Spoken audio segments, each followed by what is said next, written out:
Hey, what's up, man? So the question of the day is, why do you do what you do?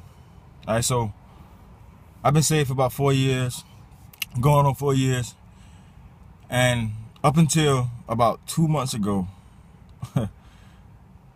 I've been living selfish. You know what I'm saying? This whole time, I've been pushing my own agenda, not even realizing it. I've been seeking after my own personal gain, not even realizing. I'm talking about, I thought I was on fire for God, but really I was on fire for me.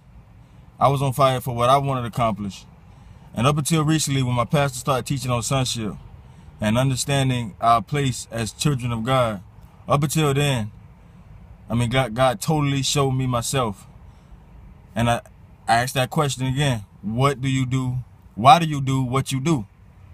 Like, what's the purpose of what you do? Why do you search that stage? Why do you want the riches?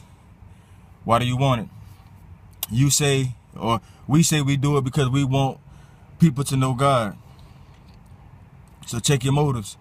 If you really want people to know God, then why does the message on Sunday stay in the church? Why is that far as it go? See, what I've learned is what you hear on Sunday is not meant just to stay. It's meant for you to apply it to your life. It's meant for you to live it out so that people can see you are a light. And the only way that people see a light is it shines. That's what I'm learning. Up until recently, I lived a self-centered life. Our pastor told us that, our pastor taught us on sonship and how a son has no agenda of his own, but he only does the will of the Father.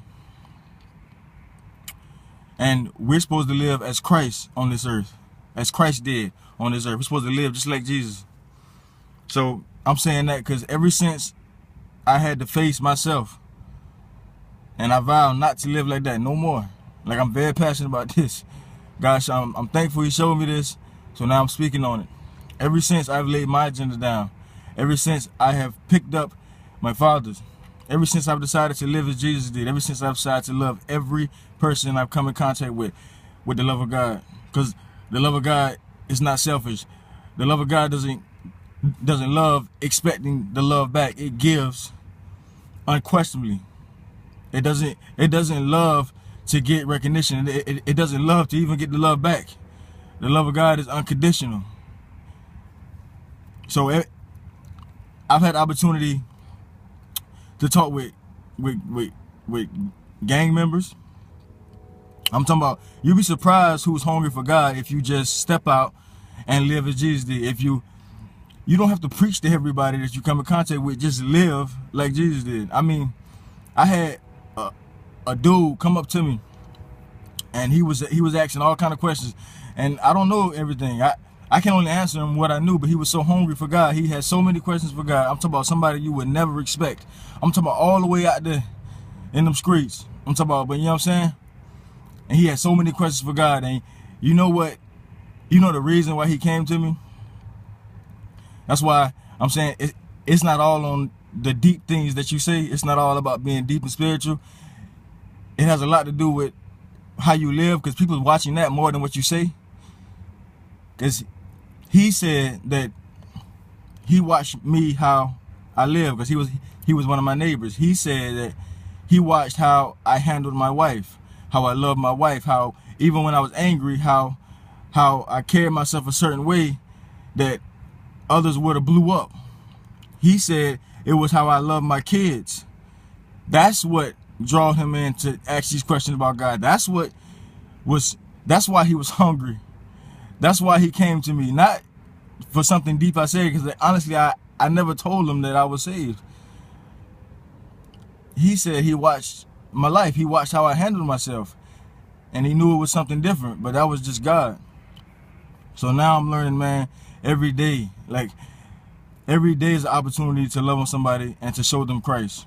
Every day, every person I come in contact with, everything. This music, that is why I do this. That is why I ask you the question, why do you do what you do? Because I had to come into a harsh reality that I was doing this for me and not for him. I was pushing my own agenda and not his.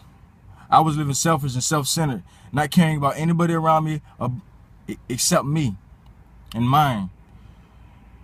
So I'm gonna live the rest of my days pushing his agenda. And that's why I ask you, why do you do what you do? Why do you want the riches? Is it to be a blessing or for you to be blessed? Why do you want the stage?